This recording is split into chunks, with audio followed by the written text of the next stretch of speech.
గోంగూర పచ్చడి వేడి వేడి అన్నంలో ఈ పచ్చడి వేసుకొని నెయ్యి వేసుకొని తింటే సూపర్ టేస్టీగా ఉండిద్దండి. మరి ఇప్పుడు ఈ పచ్చడి చేయడం కోసం ప్యాన్లోకి 1 టేబుల్ స్పూన్ ఆయిల్ వేసుకొని 15 నుంచి 20 పచ్చిమిర్చిని తీసుకోవాలి. మీరు తినే కారాన్ని బట్టి ఇక్కడ పచ్చిమిర్చి ఎక్కువ తక్కువ అనేది చూసుకొని వేసుకోండి. ఈ పచ్చిమిర్చి ఇలా ఫ్రై అయిన తర్వాత ఒక ప్లేట్లో తీసి పెట్టుకోవాలి.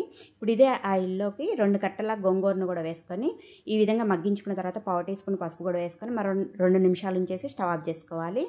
చల్లారిన పచ్చిమిర్చిని మిక్సీ జార్లోకి వేసుకొని ఒక 10 వెల్లుల్లి రెబ్బలు, అలాగే 1 స్పూన్ జీలకర్ర, 1 అర స్పూన్ ధనియాలు, రుచికి సరిపోను కల్లుప్పు వేసుకొని ఈ విధంగా కచ్చపచ్చగా మిక్సీ పట్టుకోవాలి. ఇప్పుడు ఇందులోకి ఉడికించిన గోంగూరను కూడా వేసుకొని మిక్సీ పట్టుకొని పెట్టుకోవాలి. ఇప్పుడు ప్యాన్లోకి 1 టేబుల్ స్పూన్ ఆయిల్ వేసుకొని ఎండుమిరపకాయ, తాలింపు గింజలు వేసుకొని ఫ్రై అయిన తర్వాత ఒక పెద్ద ఉల్లిపాయను కట్ చేసుకొని వేసుకోవాలి. అలాగే 2 రెమ్మల కరివేపాకు, కొద్దిగా ఇంగువ కూడా వేసుకొని ఫ్రై అయిన తర్వాత మిక్సీ పట్టి ఉంచిన గోంగూర పేస్ట్ని వేసుకొని మరో 2 నిమిషాలు ఉంచేసి స్టవ్ ఆఫ్ చేసుకొని తినండి. అన్నం మొత్తం ఈ పచ్చడితోనే తింటారు, అంత బాగుంటుంది.